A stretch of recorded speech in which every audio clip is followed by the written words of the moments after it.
With kata bunkai, do you work backwards to kata or kata to bunkai or both? So one thing I like to hit on is that bunkai, the word bunkai means to take something apart and analyze it. Most people today are using that to mean practical applications. That would actually be oyo. That would be the correct terminology.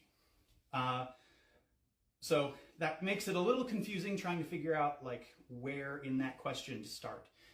But my bunkai process typically starts from the kata and works out from there based on a variety of different criteria that I have learned over the years. So the ones that I start everyone with are, okay, you already know the postures involved, and you know the movements between the postures, right? And the kata is telling you what angle to take. So if the kata goes over here, it's not telling you somebody's attacking you from over here. It's saying you need to get yourself oriented this way to the opponent. Typically, the opponent starts right here.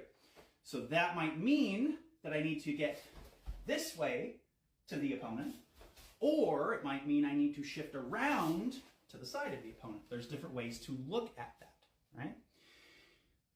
So we've got an angle in relation to the opponent. We've got a posture and we've got a movement. Well, at that point, we need to know how many different ways can I come in contact with a person. If I follow the angle of the kata, and we assume that it's a violent situation, right? I can play with different habitual acts of violence, which are, common ways people commit violence against other people when they don't have training, right? That's a good starting point. But we experiment with, okay, if this is the posture, right, and this is the movement, how can I use that on the person in front of me? Well, what parts of their body could I be coming in contact with by doing this motion into this posture? Yeah, it could be a block on a punch, but let's be real. That's not a very good application for a number of reasons, right? Even if it's a parry pass, which is a good way to deal with an incoming attack up to a point, if you're not doing anything with this hand, you're missing a key component, right? You've done this, and this isn't doing anything, so why is it back there? If it's not doing anything, you should at least have it up here, right?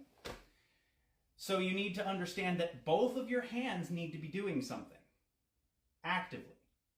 And typically, there's going to be a more active hand and a more passive hand or a supporting hand. This is meotode in Okinawan, uchi no guchi. Meotode means husband and wife hands or partnered hands. All right, so in this case, right, we've got this is the more obvious or active hand, which would make this one the supporting hand, right? So whatever this is doing should be supporting what this is doing. So, like I said, there's a lot of these kind of rules, guidelines, criteria that you can find from a variety of sources. I got them from my sensei, as well as from people like Ian Abernethy, Vince Morris. I got them from the Bubishi. I got them from Itoman Morinobu's books. I got them from Motobu Choki's works, even Funakoshi Gichin's books. I got them from Toguchi Seikichi, I believe his given name was Seikichi. But Toguchi of Goju-ryu put down what he called Kaisai no Genri, which is essentially guidelines for analysis.